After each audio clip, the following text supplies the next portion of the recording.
rain came down in sheets as Jacob sat alone in the small diner off the highway. The sound of raindrops hitting the window was rhythmic, almost like a song in itself. He stirred his coffee absent-mindedly, staring out into the darkness that seemed to mirror the void inside him. His guitar leaned against the booth beside him, its worn wood a reminder of the countless nights he'd poured his soul into its strings. It had been 6 months since Emily walked out of his life. 6 months of replaying every argument, every missed opportunity to make her feel loved. The breakup wasn't dramatic, it was quiet and final, like the closing of a book. She told him he needed to find himself, but all he'd found was emptiness. The loneliness had become his constant companion, whispering doubts into his ears as he struggled to move on. His music, once his escape, now felt like a burden. Every chord he played seemed to echo with memories of her laughter, her touch, the way she'd hum along to his songs, even when she didn't know the words. But tonight felt different. Maybe it was the storm outside, or the way the neon lights of the diner flickered, casting shadows that danced like ghosts. Jacob opened the small leather-bound journal he always carried and began to write. The words flowed effortlessly, as if they had been waiting all this time to be set free.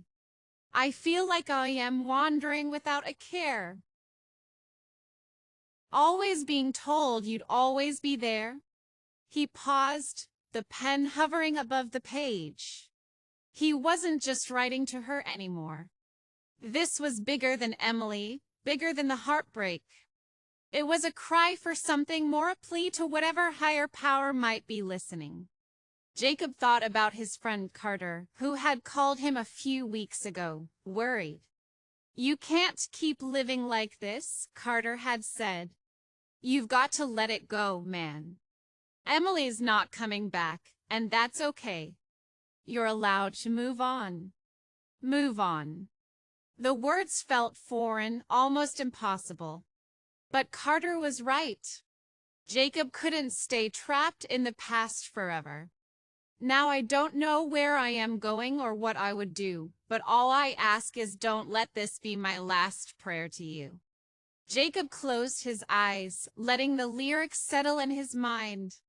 For the first time in months, he felt a glimmer of hope. He picked up his guitar and strummed softly, the sound blending with the rain. The melody came naturally, weaving through the pain and into something raw and beautiful. He didn't know where this song would take him, but he knew it was the start of something new. It wasn't just a song for him, it was a message to anyone who felt lost, a reminder that even in the darkest moments, there was a way forward. As the rain began to let up and the first hints of dawn peeked over the horizon, Jacob packed up his guitar and stepped outside. The road ahead was long and uncertain, but for the first time in a long time, he felt ready to walk it. This song wasn't just his story, it was his prayer, his offering to the world. And as he hummed the chorus to himself, he realized he wasn't alone.